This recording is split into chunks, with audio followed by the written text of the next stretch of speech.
Hello everyone and welcome back to another video on the channel. Today I'm going to be talking about Chapter 10 of The Mandalorian Season 2, Episode 2, directed by Payton Reed, which, first of all, this guy and his Ant-Mans and his giant ants playing the drums had to put a giant ant talking to Amy Sedaris in a cantina in this episode, because of course he did. And guys, it's not a spoiler, but this will be a spoiler video, so if you guys have not seen chapter 2 or chapter 10 episode 2 of season 2 of The Mandalorian, make sure you guys go watch that first. It was a great episode, so definitely go check it out. But let's just jump right into this episode. There's honestly not much to spoil except for one main thing which I really want to get into, but this is a fairly simple episode. It starts off back on Tatooine, and both last episode, which I didn't get to talk about, and this episode, they start off with some awesome fight scenes, just hand-to-hand combat with the Mando, with different people, like different fight scenes, and this random group of goons that I don't really know is, because I mean the guild isn't necessarily looking for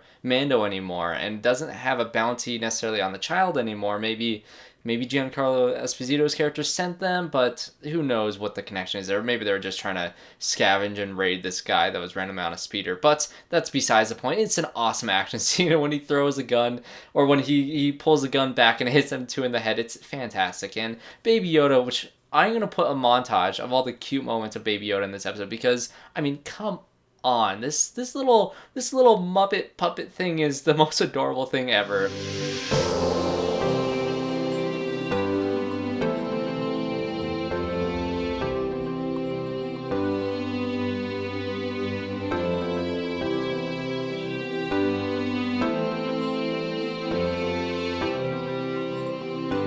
But that's besides the point yet again. Amy Sedaris, talking to the little ant person, has a person that they need to get from one planet to another in order to get some more ideas of where more Mandalorians are going to be, which Mando needs to know in order to get his entire season arc of, finding different Mandalorians to eventually get Baby Yoda to his kind.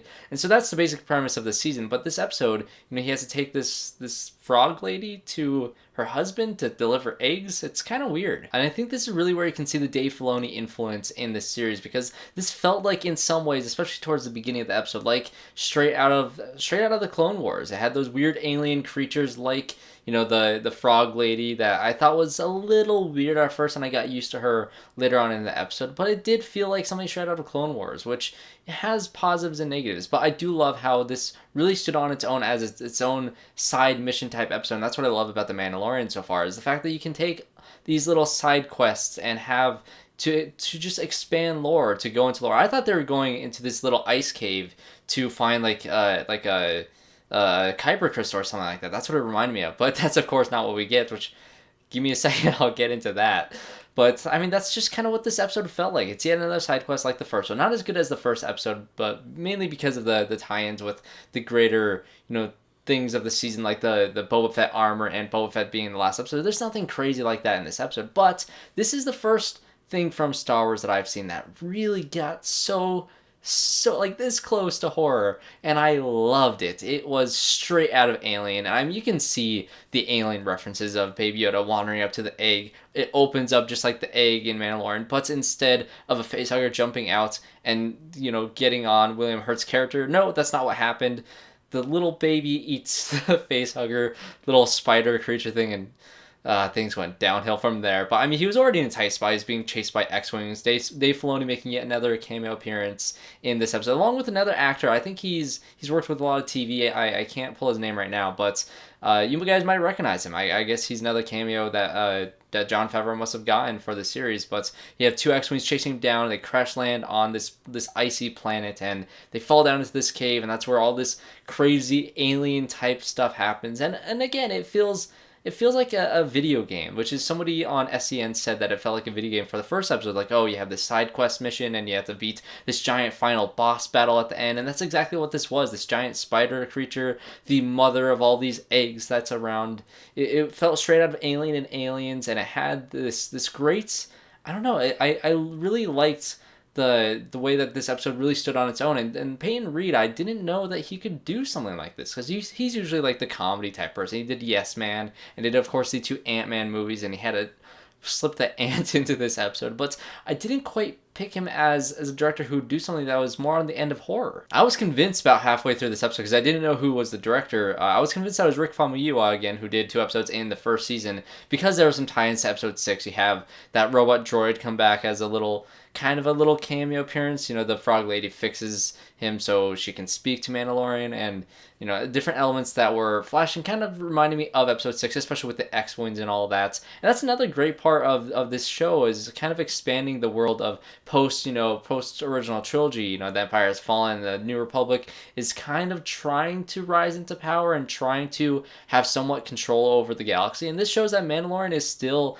not necessarily one of the good guy Republic guys. He's still an outlaw. He's still running around, doing his bounty hunter type things, and doing different jobs for different people. But the difference with this character is he really does care about people, and he's helping people along the way, like he did with Cobb Vanth in the first episode, and of course this frog lady in this episode. But I mean, these X-Wing pilots are desperately trying to get Mando to somewhat join their side and have different trackings on them, and of course Mandalorian doesn't want anything to do with that. He wants to separate himself from anybody. He doesn't want to work with the Republic because he's not one of the Republic. He also doesn't want to work with the Empire because he's not one of that. He's in the middle of everything, and he's definitely an outsider, yet he still has that heart of gold. But I think the main thing that I realized from this episode that I'm probably going to get throughout the entire season is the fact that this season is really going to be about how Mandalorian takes the old Mandalorian code and how he follows that to heart, because that's really what he does in this episode. I mean, the frog lady kind of threatens it, oh, don't you have an honor code with the Mandalorians? You have to help me.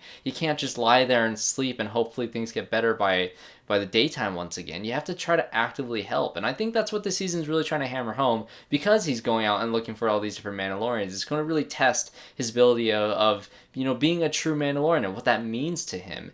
And I think you get little tiny character moments throughout every single episode of this show that does kind of flesh out this character, even though you never see his face, you never see anything underneath, just the outside, the way he moves, the way he talks, the way he acts. That's really all you get to see from him. And so you get little bits and pieces from his character every episode, and that's what I think this episodic type thing really helps with, because you can put him in a situation where a bunch of spidery creatures are chasing after him, and it's so entertaining watching this character do things, because I don't know, he has a sense of mystery to him, but he has that code that he needs to follow and these morals that he has, and there's this struggle between those two things that really makes him an interesting character. And so those are my thoughts on this episode. It wasn't really too much to dig into, but I did really enjoy this episode. I'm glad to see that Payton redirected a horror type episode thing that was really, really entertaining. And again, this episode, this one and the last episode, really did feel like a video game type storyline,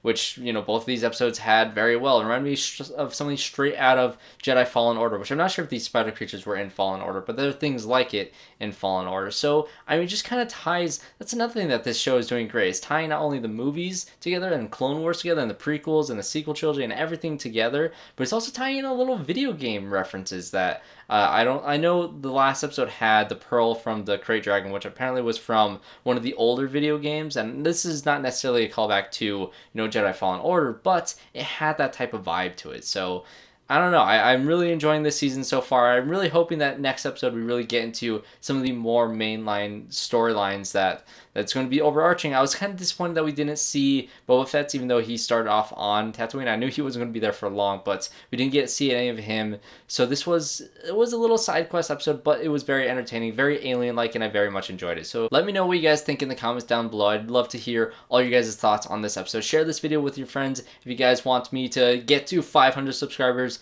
by 5 years from now. That's my goal that I set in my last video, which was of this movie called Possessor, which I just did a review on, which was awesome.